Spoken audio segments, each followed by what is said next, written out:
Tashidelek, everybody, Hakar Sang.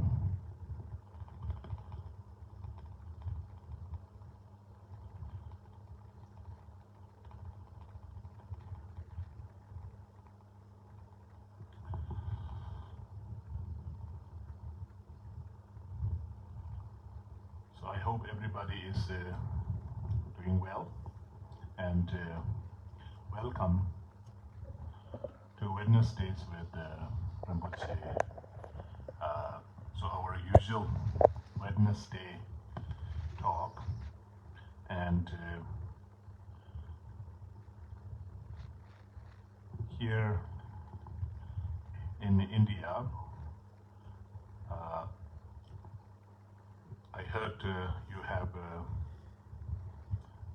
got a many news update on the current situation on COVID, overwhelmingly spreading, and but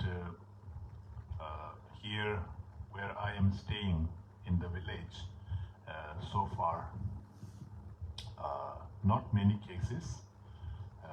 There are few cases in one school institution, like a boarding school. They have some cases, but other than that, we don't have serious cases so far. So I hope that many people who are actually dealing difficulties with this COVID situation in big cities in India, I pray and I hope that this situation will calm down soon, and that everybody will recover who are sick, and then these COVID things will clear away soon. All right. So today, on this Wednesday occasion, actually, I wanted to talk a little bit on what Buddha has taught. And this teaching, actually, I posted in my Facebook. And so actually, most of you know that our historical Buddha Shakyamuni, he gave many teachings. And what is the first teaching that actually Buddha has given? And so actually this is a very important thing to know, right? Like after Buddha, Shakyamuni achieved enlightenment, like he reached the state of enlightenment, and then he actually taught, it is kind of in the Buddhist history, actually it says that Buddha actually didn't teach or kind of speak for 49 days after he achieved enlightenment. So, so it's kind of like also we can understand from the distance point of view that historically Buddha Shakyamuni achieved enlightenment in this place called Bodh Gaya, right? It is like in the northern part of India, there is a place kind of these days, it is in the state of Bihar, and then in the state of Bihar, there is one small town called Bodh Gaya. So actually there is a big town called Gaya, and then if you go a little bit further from Gaya, then there is a place called Bodh Gaya. So I think maybe that little town maybe gave, the name came from because Buddha became enlightened there, right? So there is like, and still, like these days, many people from all over the countries of the world, actually, people are coming for a pilgrimage to actually get the blessing of this Buddha's energy, like enlightened energy, that where he achieved enlightenment. And there's actually under Bodhi tree that he achieved enlightenment. And so then there is a kind of like a stupa, or the like a kind of like a memorial, sort of like a pagoda, like there was built. And so there is a place actually that is where Buddha achieved enlightenment, in the place called Buddha Gaya under the Bodhi tree. And then where did he actually given his first teaching? So Buddha gave his first teaching in a different place. He didn't give the first teaching in Buddha Gaya. He actually given this first teaching in this kind of like near Varanasi. There is a little town called Sarnath.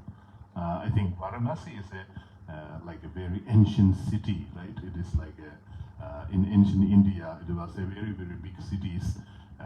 And then like if you go kind of like a little bit further away from the main city, then there is a place called Sarnath. It's like a little town. I think during the time of Buddha, maybe there was no town, maybe it was just a forest. So they call it like a deer park. So there's like a Tanzoma or Ridagena. So the kind of this is sort of like a forest, and then in that forest maybe there are some deers. There are many deers there, so maybe that's called, they call it like a Ridagena, means kind of like a deer park.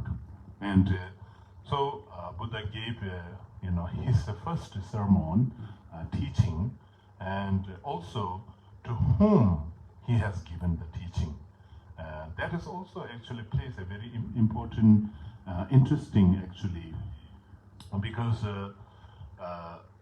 he gave this first teaching to his friends, the 5 friends. In Tibetan we say, Korunga de Sangpo, sort of like a 5, main actually disciple or the student of the Buddha they became. But before they became the student of Buddha, they were actually friends. Like when in Buddha was search for enlightenment, like they were actually doing meditation together and all these things. And then somehow Buddha took a different path, and then they all kind of went away from Buddha, and they were wandering in the forest, deer park, in Buddha Gaya, no, on Sarnath, sorry, there was a huge thunderstorm.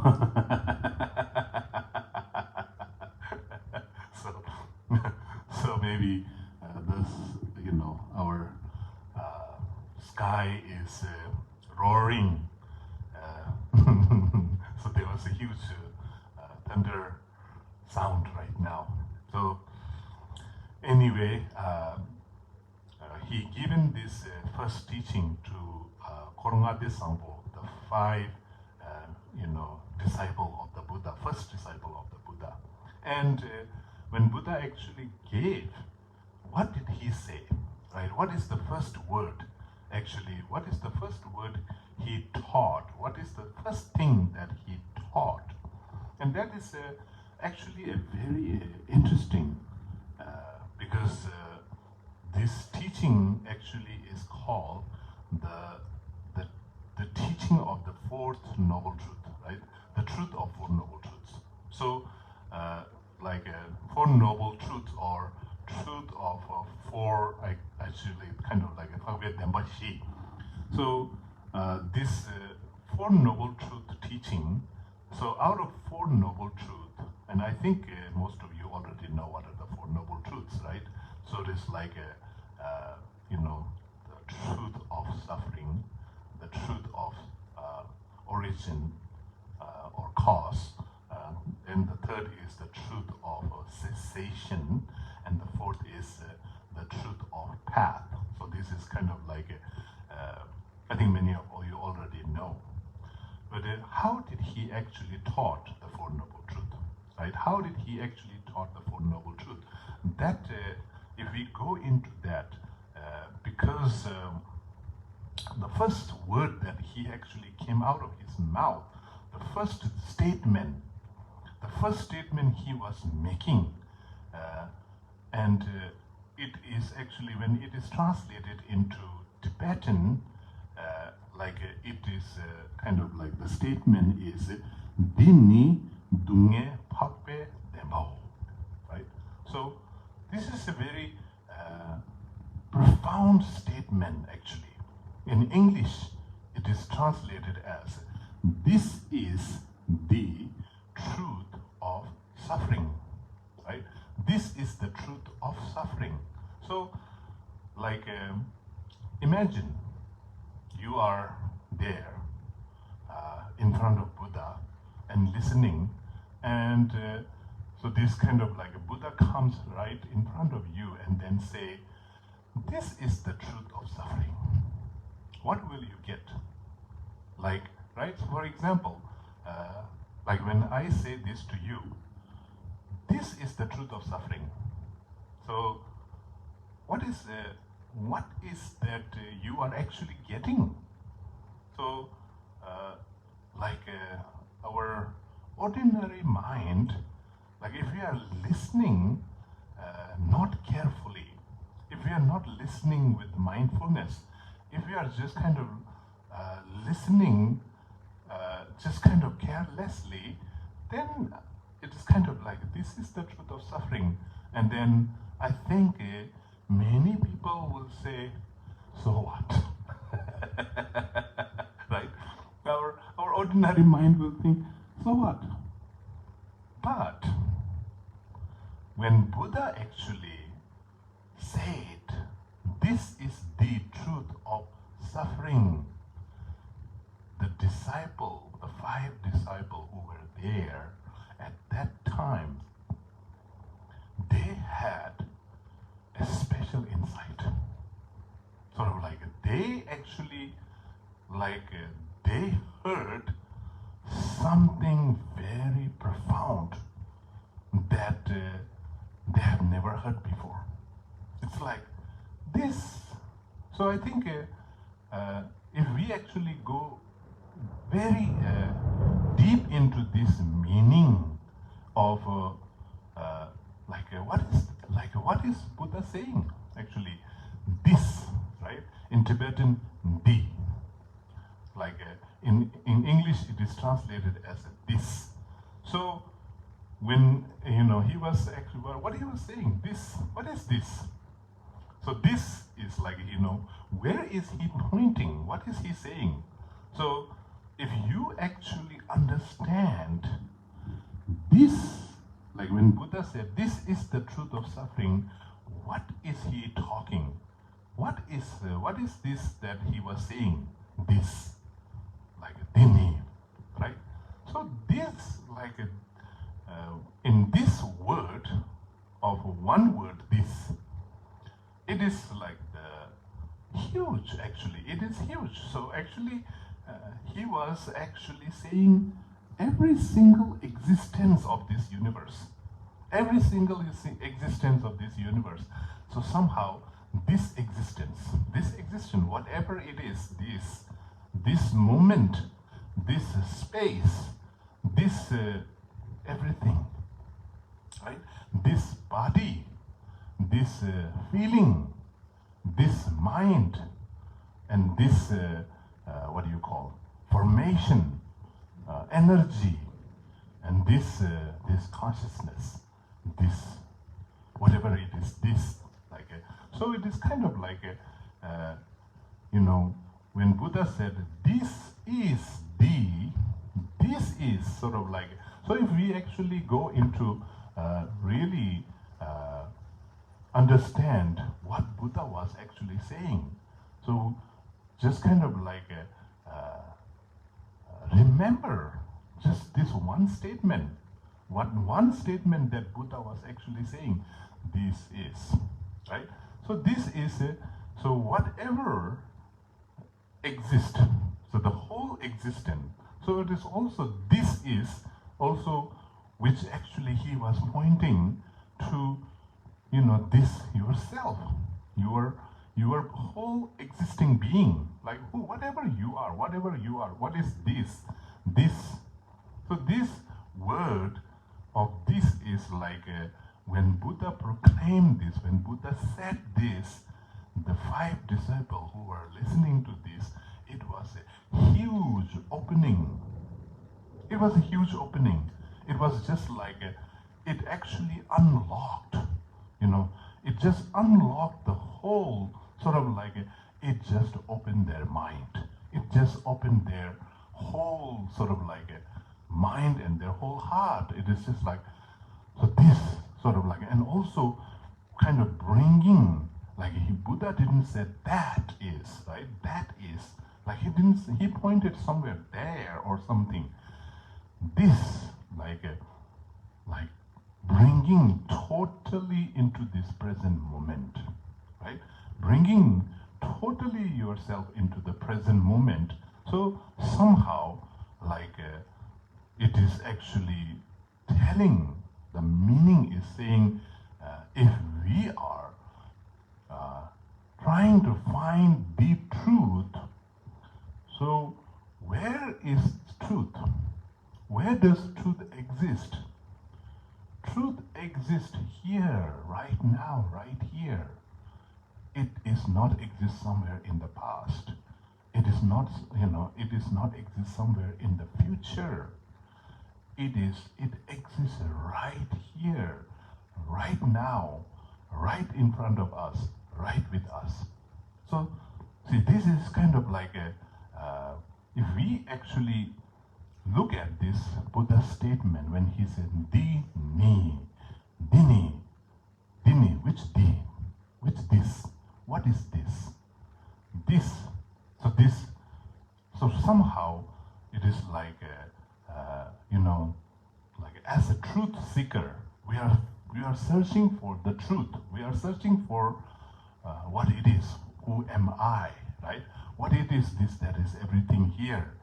So if we are searching for the truth will be or should be found in this moment, this very existence, in this moment, this very space, this very thing.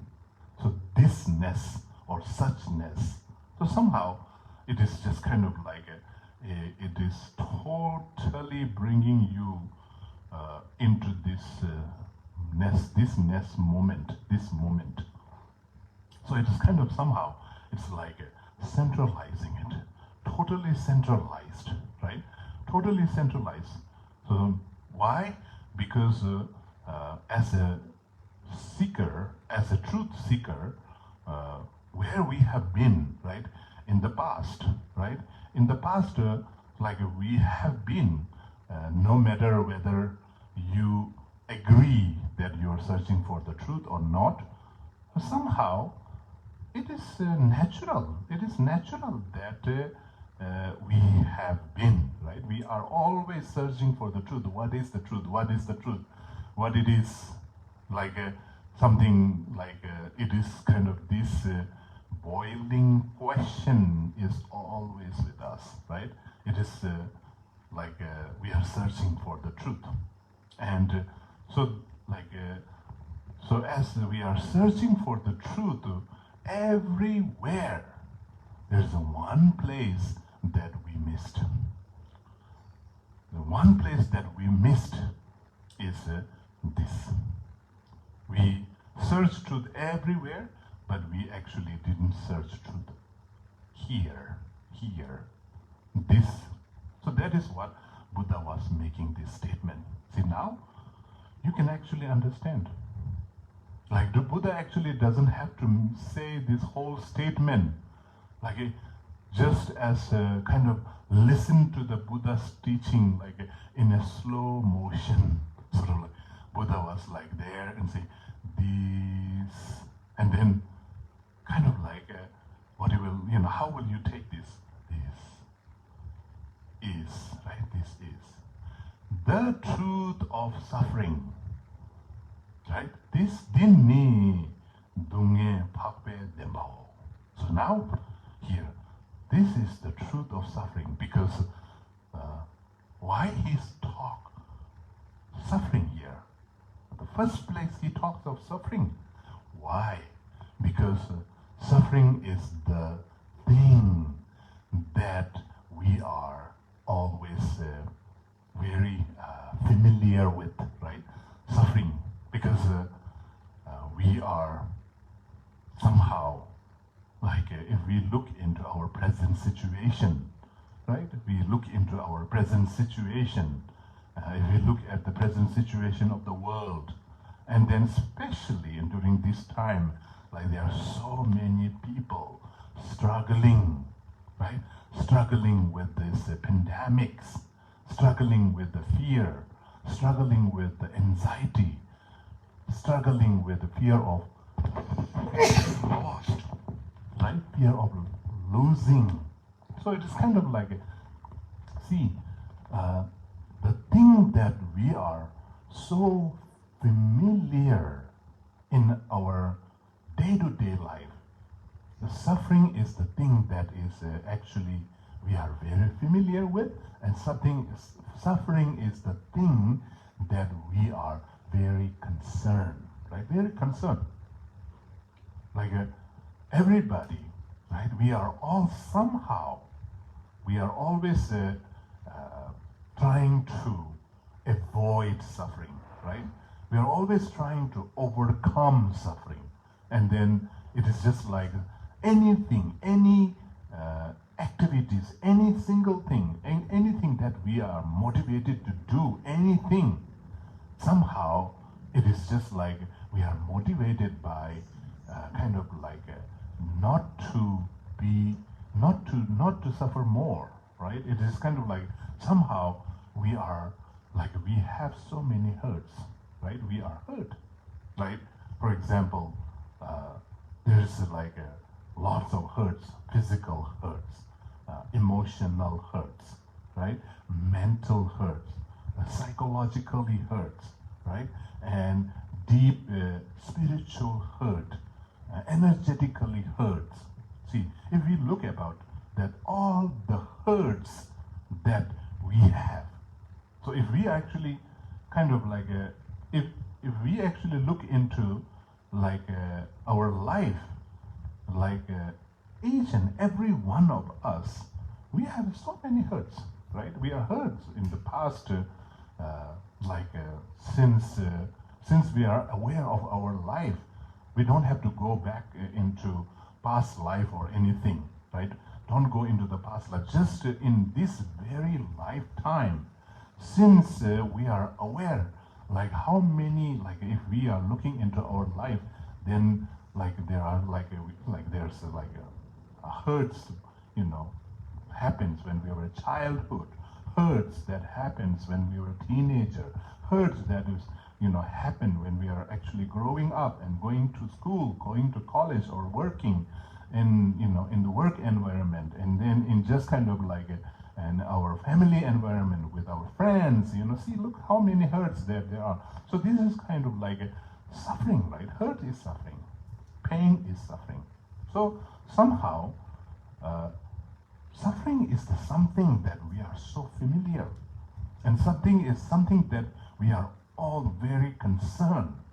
So because when there is a hurt, when there is a suffering, when there is a misery, so it has a huge gravity, right?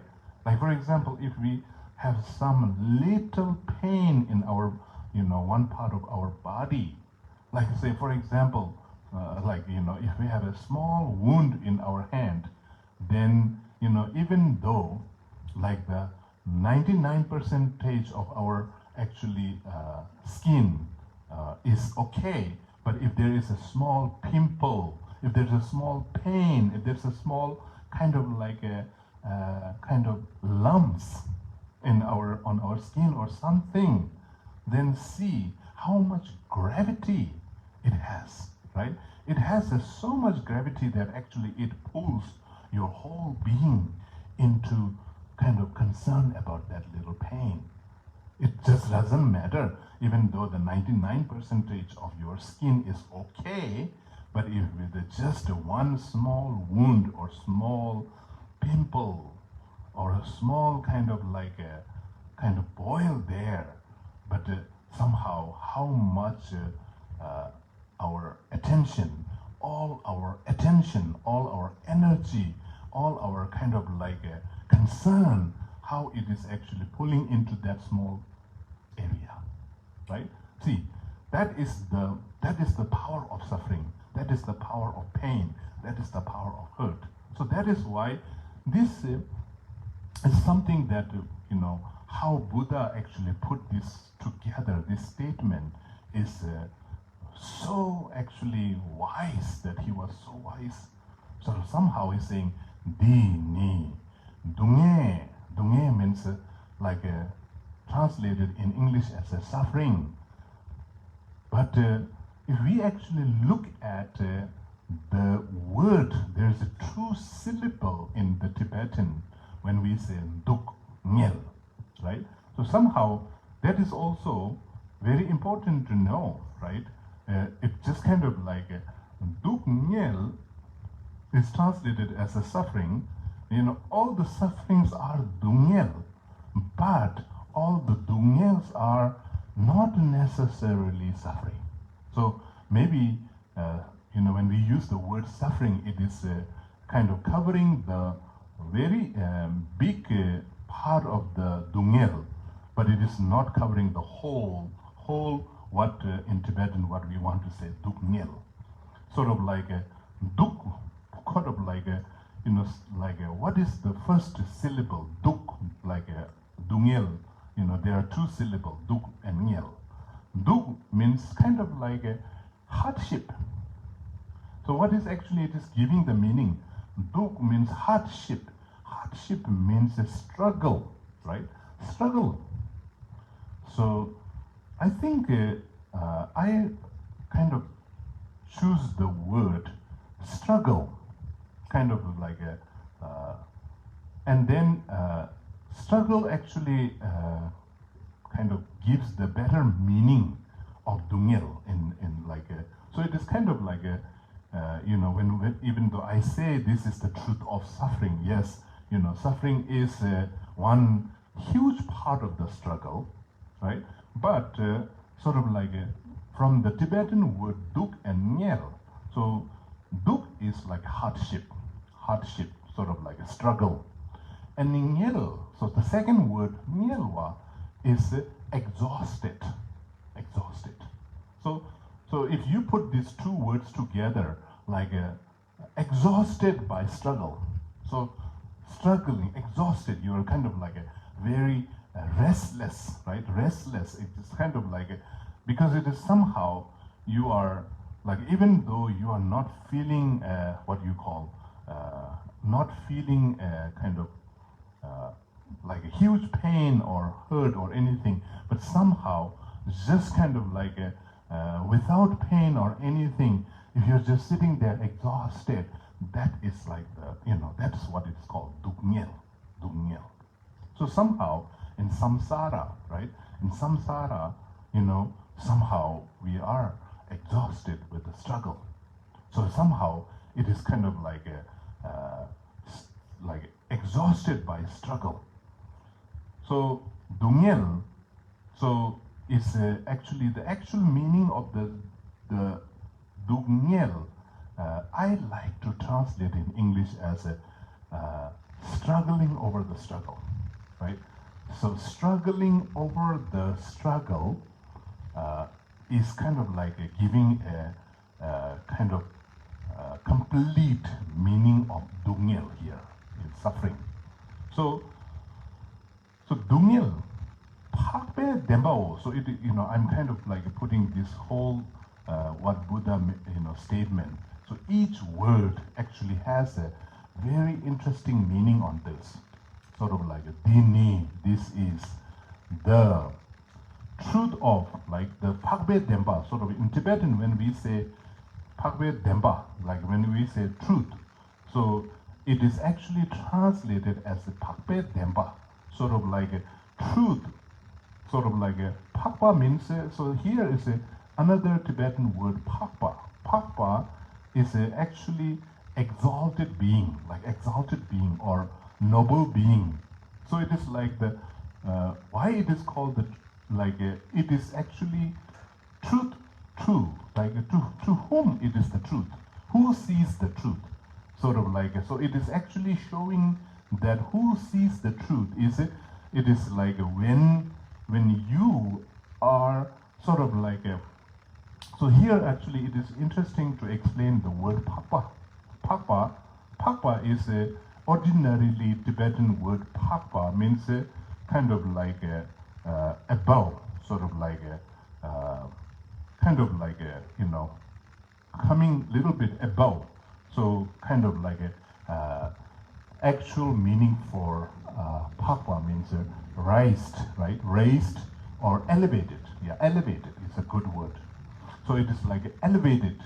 So it is just kind of like why, you know, like why the exalted being or elevated being or supreme being, noble being, because the truth, because it is truth to them, truth to the exalted being, truth to the noble being, because they see it, because they see the true nature of the suffering.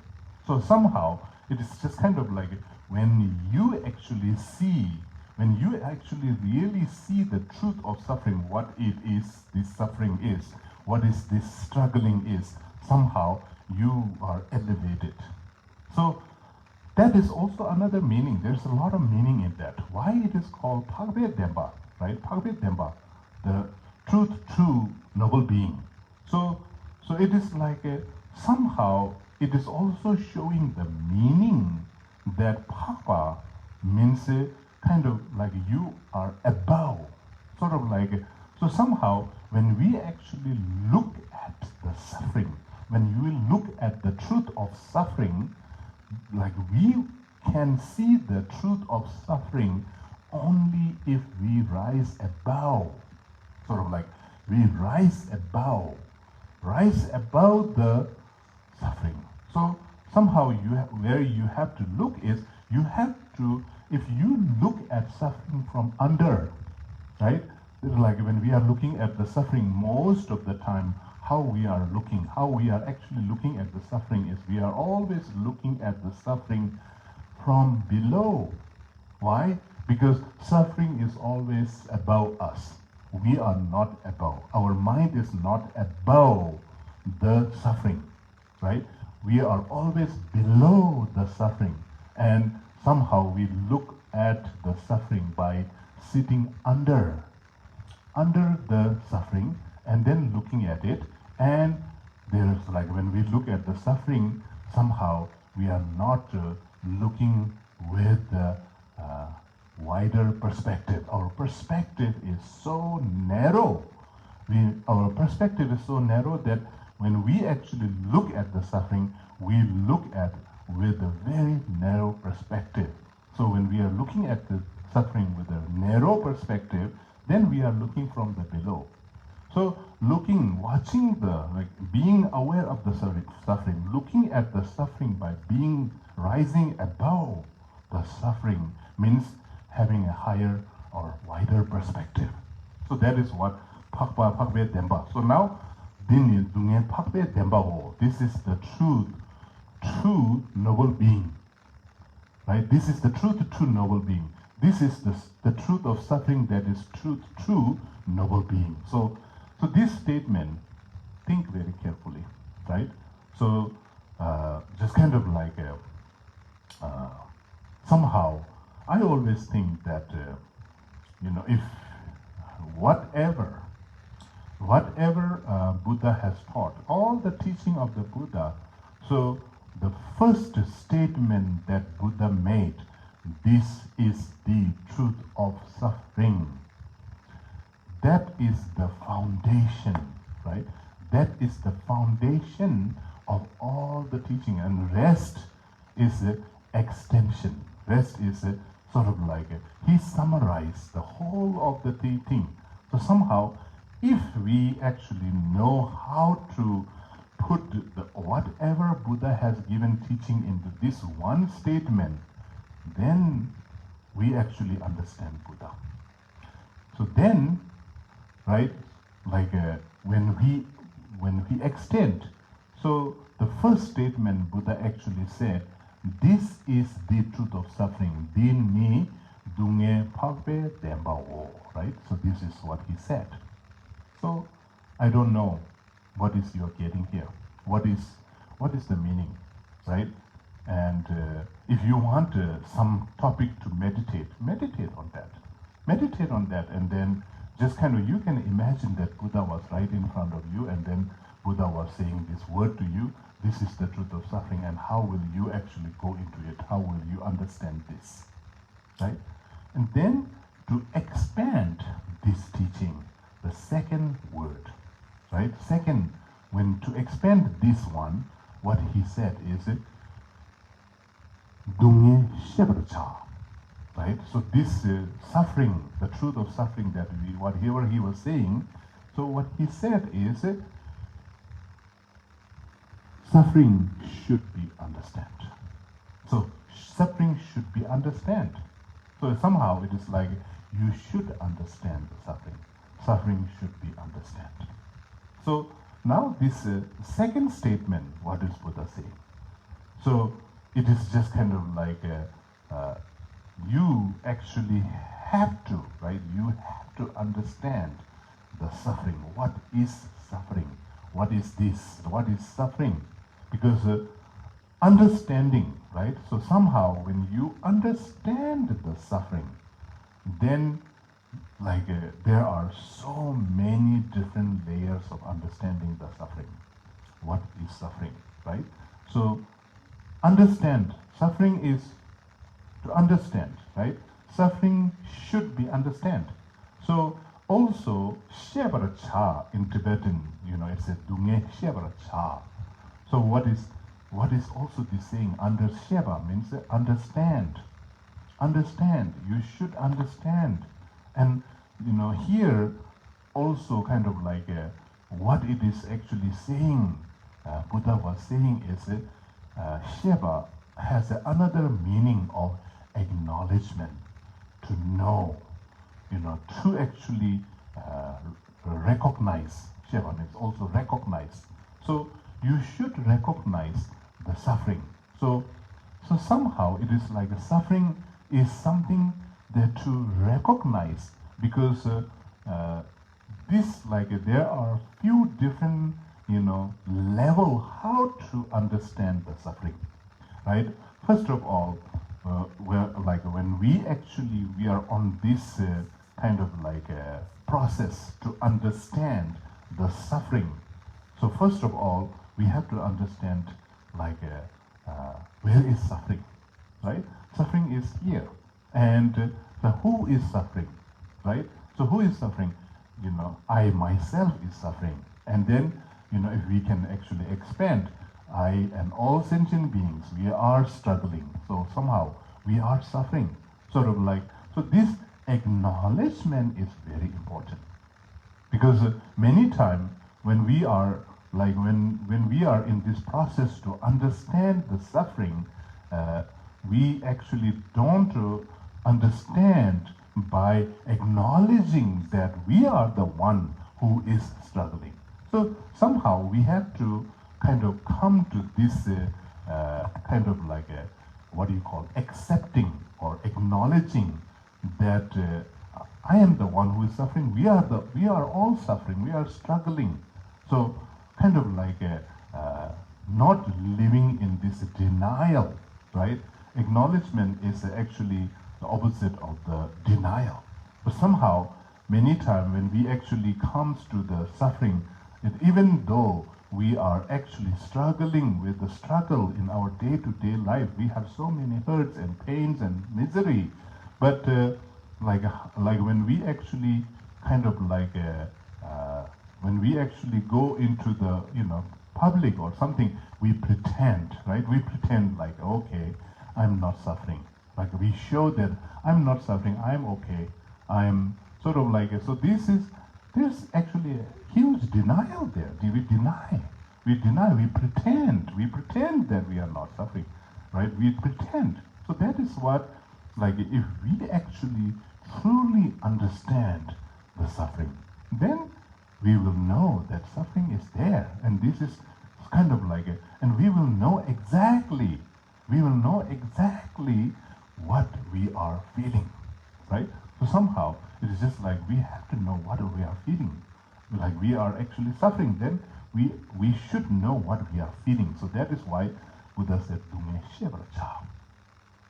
so understanding the suffering. So how can we understand the suffering, right? Understand the suffering. So like, when we actually understand the suffering, then like the understanding part, there is a observer, right? So there is an observer.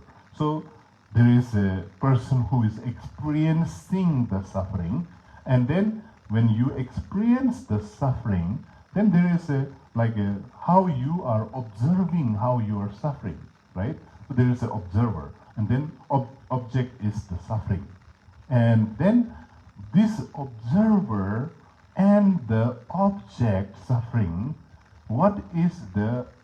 is there a separation? Is there a separation or not?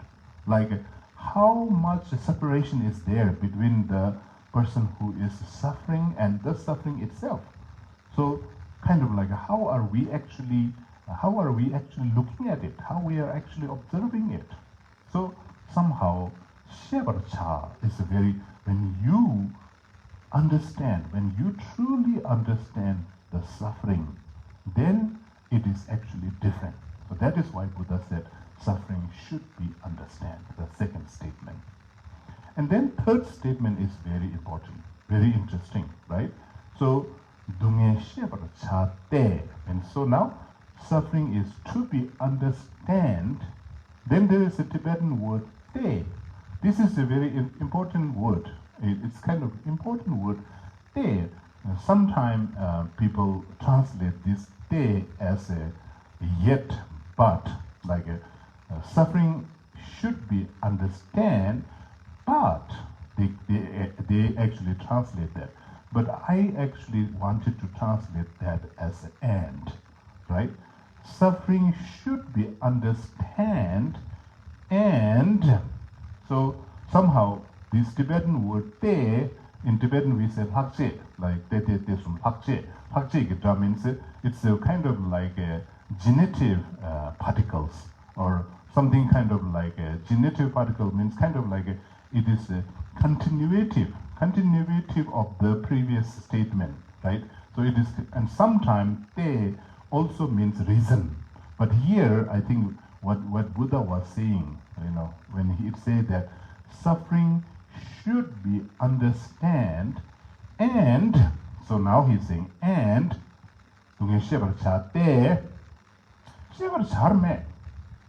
it is not there to understand.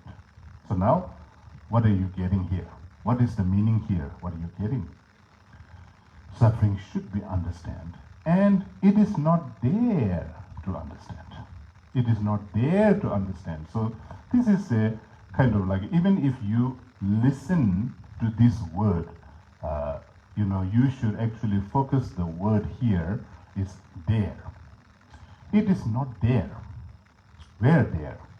It is not there where you think it is. See, it is not there where you think it is. Somehow it is not there. Why? Because it's here. Right? Because it's not there, it's here. Right? Something there it means it is not here, it is there. Right? So whenever we look at the suffering, we always look at the suffering there. We're not looking suffering here. So suffering is not there. So this there and here has a lot of meaning. So it is not there as we conceive, as we see, because in appearance it looks like it is outside there. So like with this, actually, there are so many different philosophical meaning will come. So mind-only school will say that what Buddha is saying, it is not there, it is here, means it is not there out of your mind, it is inside your mind. So kind of like when you actually explain, when you actually understand the meaning of there and here, then actually kind of like you will actually understand. So it is not there to understand. So just kind of think it very carefully here, you know. Buddha said, suffering should be understood, yet, or not yet, and, right? Suffering should be understood. So sometime when we put the yet and but, I personally think that it is kind of like you're canceling it, right? When you say it is good, you know, like somebody give you a food and you say, oh, it's good, but, you know, it should have a little bit more salt, right? So when you say that, then when you say it is good, you say but means you cancel. So it means it's not good. So that is why I will not put the word but here. So suffering should be understood and not but. It is not there to understand. So now you are getting the meaning here, right? It is not there to understand.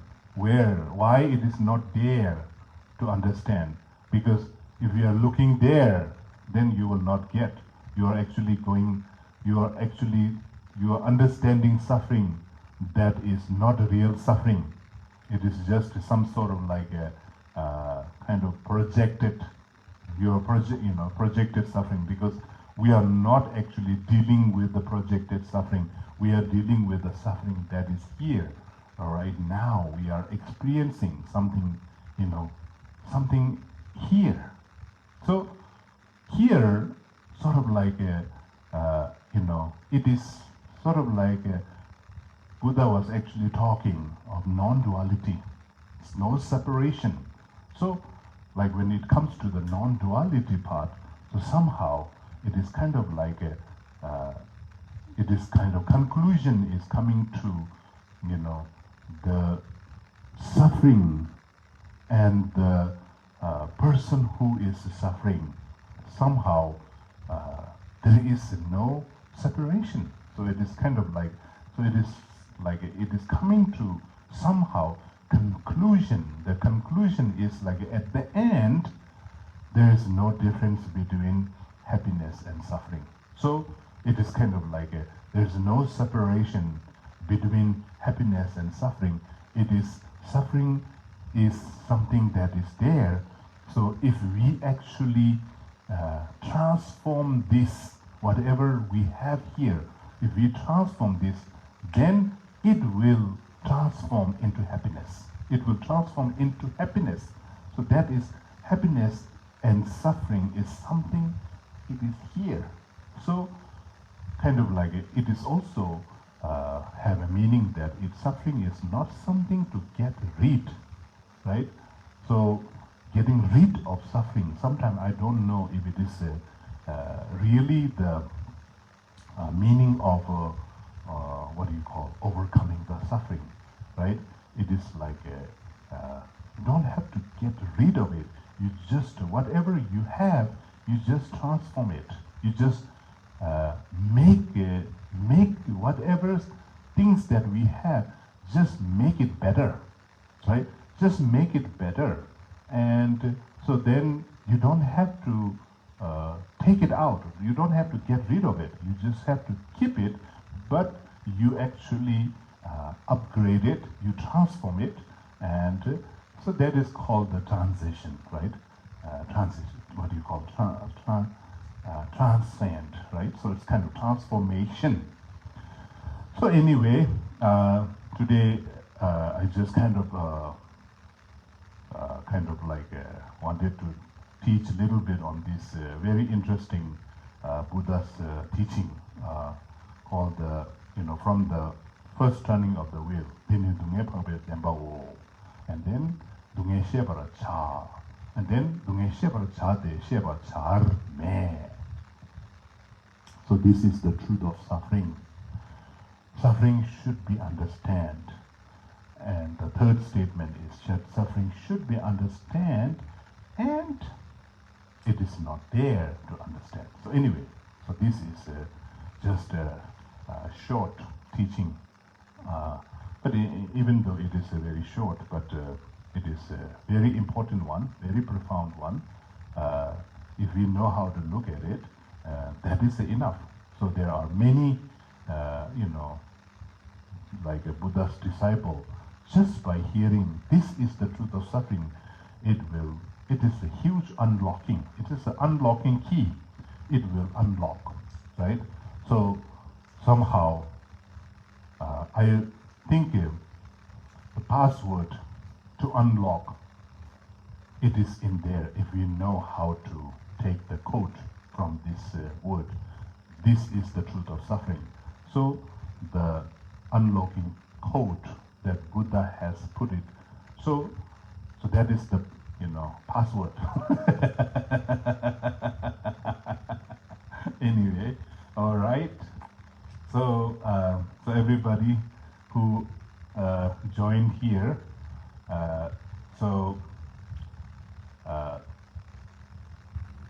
I wanted to look into my iPad screen. So as I said, sometime people who are here joining with me, I don't see them on the on screen on iPad. So if I don't mention your name, so please bear with me. That means I don't see you here. So first person that I saw here is Tashitunzola Tashidelek, and then Luan Tashidelek, Manika driving hands-free Tashidelek, and GT Duen Tien Tashidelek Rinpoche. Hope you and your family doing fine. Yes, our family, so far we are good. So Tien Tashidelek, and thank you. Yes, so many people in India, in the big cities actually, are really struggling. So here in our village, the cases are little kind of like small. So not, there are a few cases, but they are also not so serious. But then like we are all staying safe and taking kind of like all the precautious things, and then I just heard, I don't know how well, because there are so many information these days going, but there's one what do you call, a nasal spray called the Sarnath that is actually made in Canada. I don't know. Somehow it's a trend that people are seeing, but I don't know, not many people know it, but they are seeing that this nasal spray is actually a good, what you call, antidote for the people who has the COVID-19.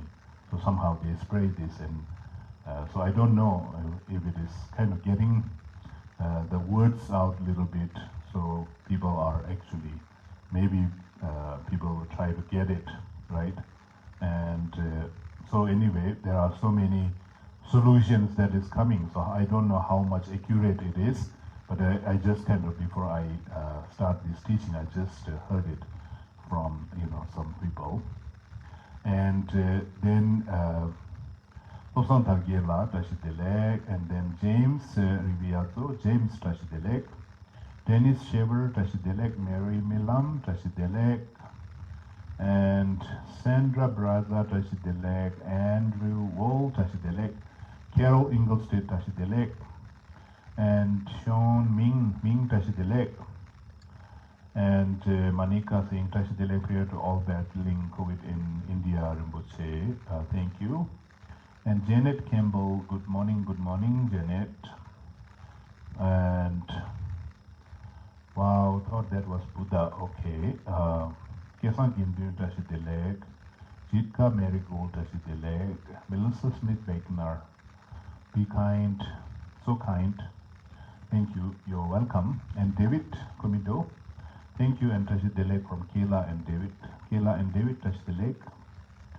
And Mary Milam saying, thank you, you're welcome. Gombo Wanta Tashidelek Regula, from Ernie and Regula, both of you Tashidelek. This is wonderful, thank you.